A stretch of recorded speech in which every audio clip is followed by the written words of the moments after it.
தம் கிருபை பெரிதல்லோ, என் ஜீவனிலும் அதே இம்மட்டும் காத்ததுவே. இன்னும் தேவை கிருபை தாருமே, இன்னும் தேவை கிருபை தாருமே.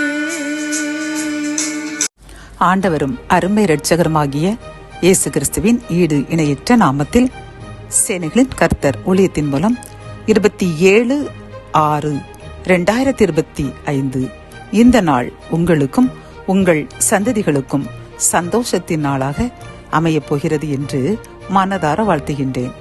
இன்று நாம் அறியவிருக்கும் கிருபையின் வார்த்தைகள் பிரசங்கி 10:4.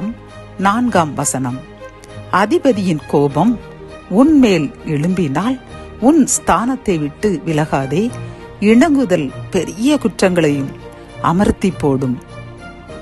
கத்தோலிக்க வேதாகமம் இவ்வாறு கூறுகின்றது: மேலதிகாரி உன்னை சினந்து கொண்டால் வேலையை விட்டுவிடாதே, நீ அடக்கமாயிருந்தால் பெருங்குற்றமும் மன்னிக்கப்படலாம் என்கின்றது. இந்த செய்தியை கேட்டுக்கொண்டிருக்கின்ற என் அன்பு சகோதரனே, சகோதரியே, கர்த்தர் இன்று உங்களுக்கு ஒரு நல் கிருபையின் வார்த்தை கூறுகின்றார். என்னவென்றால், நாம் ஒரு வேலையிலோ அல்லது ஏதோ ஒரு காரியத்தில் நாம் இருக்கும் பொழுது நம்முடைய அதிகாரிகள் வேறு யாருடைய சொல்லை கேட்டோ நாம் தவறு செய்யாமல் நம்மை அவர்கள் கோபப்படுத்தும் பொழுது நாம், அதாவது ஒரு சிலர் நான் செய்யாத தவறை சொல்லுகின்றார்கள், நான் இந்த வேலையில் இருக்கவே மாட்டேன் என்று வேலையை விட்டு சென்று விடுவார்கள். அல்லது அதிகாரி மேல் கோபம் கொண்டு அவர்களை விட்டு விலகி வேறு விதமாக செயல்படுவார்கள். ஆனால் கர்த்தர் கூறுகின்றார், அவ்வாறு செயல்படவும் வேண்டாம், வேலை விடவும் வேண்டாம். வேலை என்பது கர்த்தர் அருளும் ஒரு கிருபை. ஆகவே அப்படி உன் அதிகாரி உன்னை வெறுத்து ஒதுக்கும் பொழுது நீ அமைதியாக இருந்துவிடு. என்னிடம் அந்த பாரத்தை வைத்து உன் கண்ணீரை என்னிடம் கூறிவிட்டு அதை பிறர் யாரிடம் அதை பற்றி பேசாமல் அமைதியாக இருந்துவிட்டால் அந்த கோபம், அந்த அதிகாரிகளுடைய கோபம் தணிந்து பிறகு அவர்கள் தன்னுடைய செயலை நினைத்து வருத்தப்படுவார்கள்.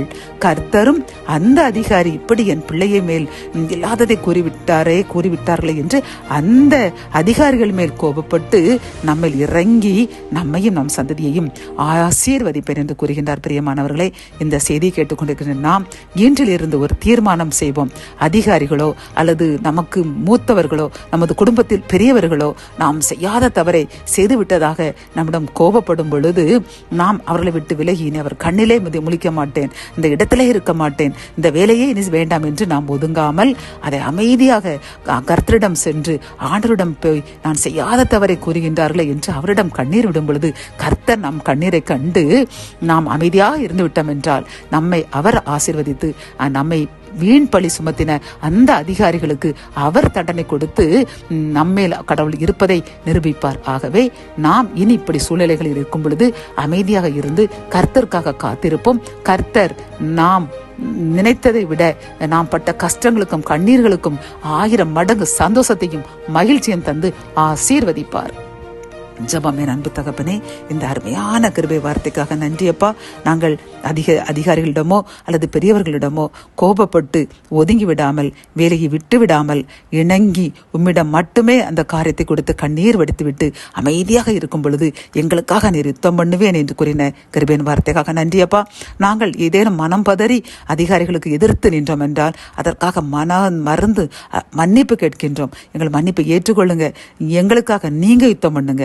மீட்பர் இயேசுவின் மூலம் ஜெபம் கேளும் நல்ல தகப்பனே, ஆமேன்.